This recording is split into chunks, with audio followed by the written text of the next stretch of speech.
Napatay ang isang 37 anyos na lalaki habang sugatan ng kanyang 4 na taong gulang na anak matapos makaladkad ng isang forward truck ang kanilang sinasakyang motorsiklo sa roundabout ng Barangay Poblacion, Matalam, alas 9:50 ng umaga kahapon, Pebrero 11. Kinilala ang nasawi na si Gerald Macoy, residente ng Poblacion, Matalam. Sugatan naman ang kanyang 4 anyos na anak na babae na kasalukuyang nagpapagamot dahil sa tinamong pinsala sa ulo. Minamaneho naman ang isang 48 anyos na si Christopher Virginia Dagami ang truck na residente ng Unica, Kidapawan City. Batay sa investigasyon ng Matalam Municipal Police Station, parehong binabagtas ng motorsiklo at ng Mitsubishi Fuso forward truck ang kahabaan ng National Highway nang mangyari ang insidente. Nasa outer lane ang motorsiklo habang nasa inner lane naman ang truck. Pagsapit sa roundabout, umano'y kumabig pa kanan ang truck patungo sa direksyon ng Mlang, ngunit hindi napansin ang motorsiklo sa kanang bahagi nito dahilan upang mabangga at mapasailalim sa kanang gulong sa unahan ng truck ang motorsiklo.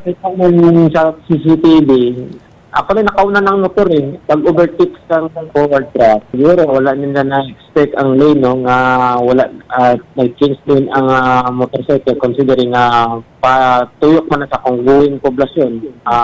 Nabanggaan din niya, no, ang katong single motor, no, na asabitan siya, no? So makinang nakagkagid siya. Agad na isinugod ng mga rumesponding tauhan ng MDRRMO ang mag-ama sa ospital sa Kabakan. Gayunman, idineklarang dead on arrival ang ama habang patuloy na ginagamot ang bata. Nasa kustodiya na ng pulisya ang driver ng truck at ang mga sangkot na sasakyan. Patuloy ang investigasyon ng traffic section ng Matalam Municipal Police Station. Matatanda ang kamakalawa lamang ay isang binata rin ang nasawi sa hiwalay na aksidente sa Barangay Marbel, Matalam na muling nagbigay diin sa panawagan para sa mas pinaigting na pag-iingat sa lansangan. Joan Oranio, NDBC Bida Balita.